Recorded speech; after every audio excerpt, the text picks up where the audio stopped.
Hey, y'all. Welcome to the next episode of the Texas Blockcast. I'm here with my friend and colleague, Steve Kinard.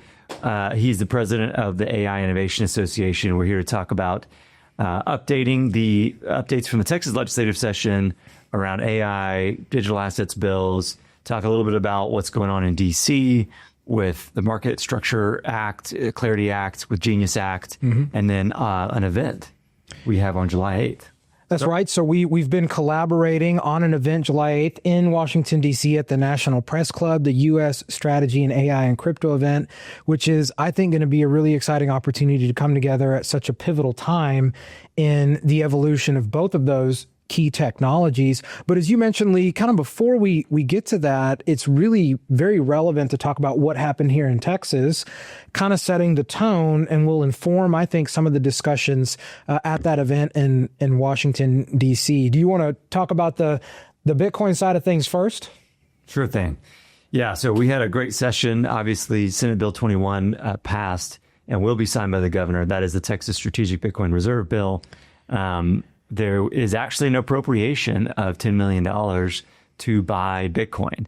$10 million of taxpayer money is, kind of you don't want to take taxpayer money lightly. Yeah. That's an extremely high bar, a lot of care, a lot of prudent investor standards need to go into spending a surplus. Texas, of course, always. So put that into context for us, because there was a lot of discussion around, is this an appropriate use of funds? How is this going to be overseen? And ultimately, it passed with bipartisan support. But I think that was a main point of discussion. Yeah, it did pass with bipartisan support. And just for the listeners, we don't take it lightly that it is taxpayer money, but it is about 27 cents per Texan for the biennium, so a 2-year budget. 14 cents per year for the next 2 years per Texan. So it's a pretty negligible portion of the budget. Of course, the budget it's 0.0004% of the budget. Yeah. 0.0004%. Yeah. Pretty small. It's fair to say that's negligible, but also important in terms of establishing a framework to bring this technology into the mainstream. Yeah, and to get the state comfortable with utilizing public-private key cryptography, custodying keys, understanding digital assets. There were some other bills that we worked on and some of the things that happened in the legislative session, but that is the most important thing for us. I know there was 2 bills on the AI side. So on the AI side, you kind of had a bifurcation between the focus on the private sector and the public sector. And those are the 2 bills that have passed, still waiting the signature from the governor. Both bills passed unanimously out of their respective committees. So good bipartisan support. So the first one I'll talk about is House Bill 149 by Giovanni Capriglione, which is the private sector focused bill. And I'll start off by highlighting what the bill doesn't do.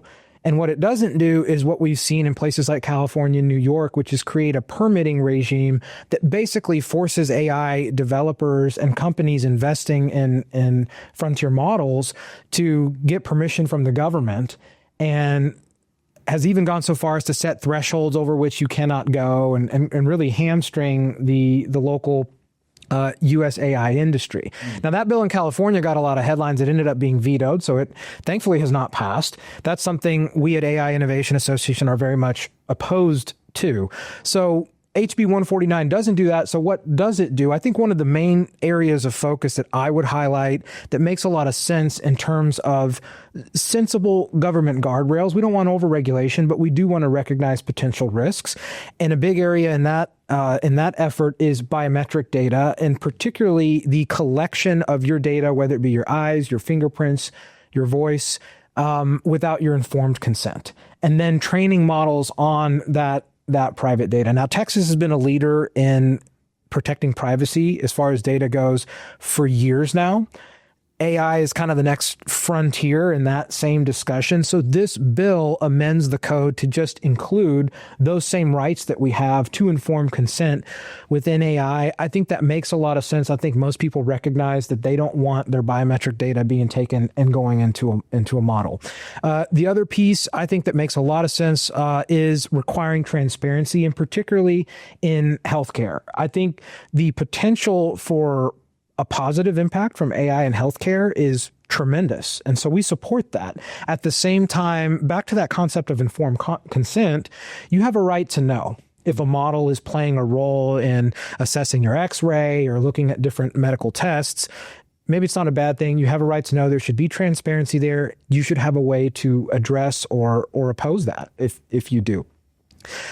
Last thing I'll highlight on HB 149 is it does create the Texas AI Council. And so this will be a group of people appointed by the Lieutenant Governor, Speaker of the House, and the Governor to kind of act as subject matter experts and advise as this continues to iterate and evolve over time. So this bill, I think, sets a foundation, and then we'll continue to have that discussion through that. On the private sector side, I think it maintains the Texas ethos of kind of light touch, pro-innovation. Now we're going into that implementation phase. We plan to be really involved in that. Public sector bill was by our friend Senator Tan Parker, Senate Bill 1964. And I'll highlight there, I think, really important, the bill requires a code of ethics to be established by the government of Texas. The bill is focused on how the government identifies and brings on vendors and uses AI. And so as a kind of precursor to that, the requirement is to publish a code of ethics that starts with a few points that have already been laid out even by the federal government, even though there's not an official code of ethics there. We think that's important because the idea of ethics can kind of be misused to advance an agenda of onerous regulation. That one thing is not ethical, another thing may be, and that some kind of government committee should determine what is and isn't allowed through this ethical lens. The approach here is more about the rights and the duties that the government has around transparency, around holding regular meetings to take testimony from different stakeholders around that continuous improvement process. And transparency is a big part of it, just making sure that people have a way to know what role AI is playing in government services. Two areas that are not mentioned in the bill that we feel is important as AI Innovation Association, we will be very involved in this code of ethics development. We think it's important. First, we'd like to see added language around recognizing and protecting the free speech right to open source development. Again, we've seen ethics used sometimes to say certain companies shouldn't be allowed to operate, certain types of communities shouldn't be contributing to open source or decentralized AI. That's unethical because it can be misused. At the end of the day, any tool can be used for good or bad. We view that as a free speech right and as an important part of America leading in innovation that we recognize in that code of ethics.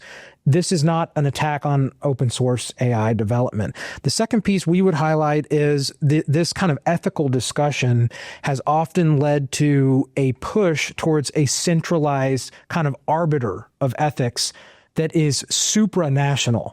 Sometimes we've seen this at the World Economic Forum or a place like the United Nations or some other group or conference that's kind of convening different parties from around the world. Our focus, and we think this is aligned with kind of the Texas way of doing things, is we shouldn't submit or allow undue influence from unelected external bodies on our own companies that are operating here. We can lead in ethics through our elected officials and our government system. We don't need the World Economic Forum telling us what to do. So those are the two bills. I think a lot of that will lead into the federal government, particularly on this ethics discussion. And so hopefully Texas can continue to sort of set that tone that this discussion around AI regulation doesn't need to be zero regulation and all regulation is bad. Setting up guardrails and kind of an ecosystem where people can operate with clarity is actually a good thing. That's right. It's a light touch regulatory framework, as Senator Parker is fond of saying. Very much so. That's right. And then on the federal level, we have a couple things, both in AI and in digital assets. You know, Senator Cruz has a bill or an amendment around state level AI, which is kind of interesting.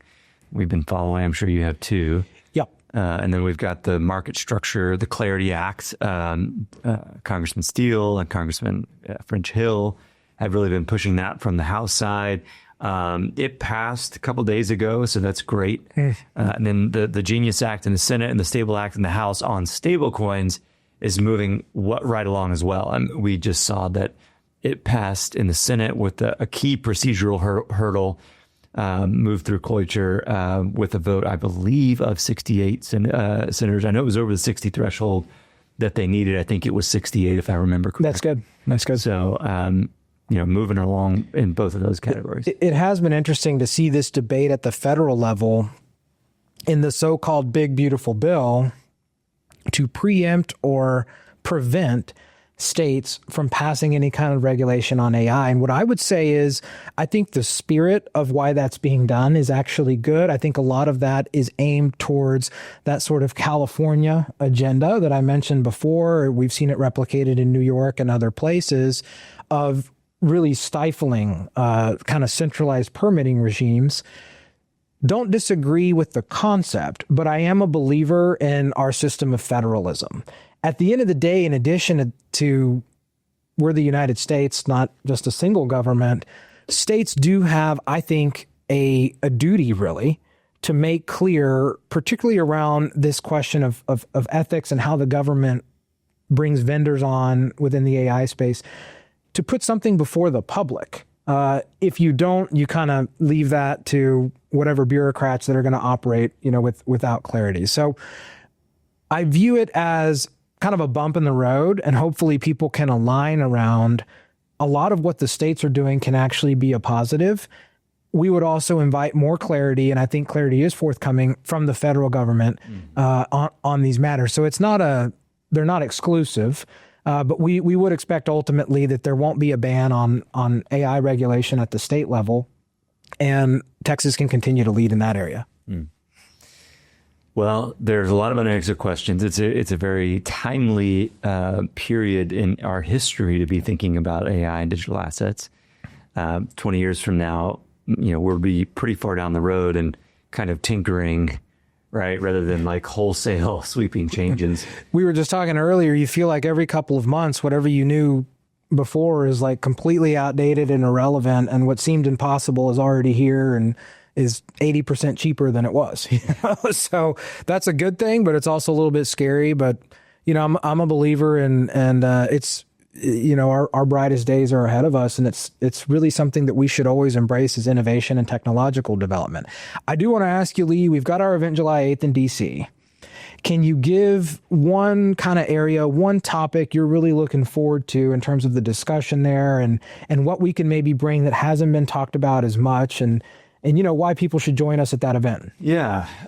July 8th, as you mentioned, at the National Press Club, just a great lineup of speakers. I think more so we want business leaders there. We want policymakers there. We want staffers there to have these discussions both on stage and in times of networking, because, those are some of the kind of most fruitful opportunities where people are bouncing ideas off each other in the hallways of these conferences. Yeah. But there will be conversations about decentralized AI, about AI and national security, about digital assets, Bitcoin bonds. We've got some of the top, leading experts in the world coming to talk about Bitcoin bonds. In fact, one of the co-authors of the Bitcoin bonds white paper that was published by BPI, who's the executive director of BPI, Matthew Pines, will be there. And multiple U.S. senators. We've got Bo Hines, the president's special. His title is like 50 words long, but basically he leads digital asset efforts for. He's leading stuff, yeah, yeah, and kind of like right hand to David Sachs, the AI and crypto czar. So we hope you can join us. We've made it very accessible from a ticket cost perspective. It is not an expensive event. That's a good thing. It's an event that is open to leaders from the business community and from policy, and less so academia. I mean, we will invite the academics in, but it's not necessarily an academic-centric event. It'll be a productive day. I'm really looking forward to it. And again, that's the U.S. Strategy on AI and Crypto event, ussaic.com. That's right. ussaic.com is where you can learn more about it, and I'm sure we'll link it in the show notes.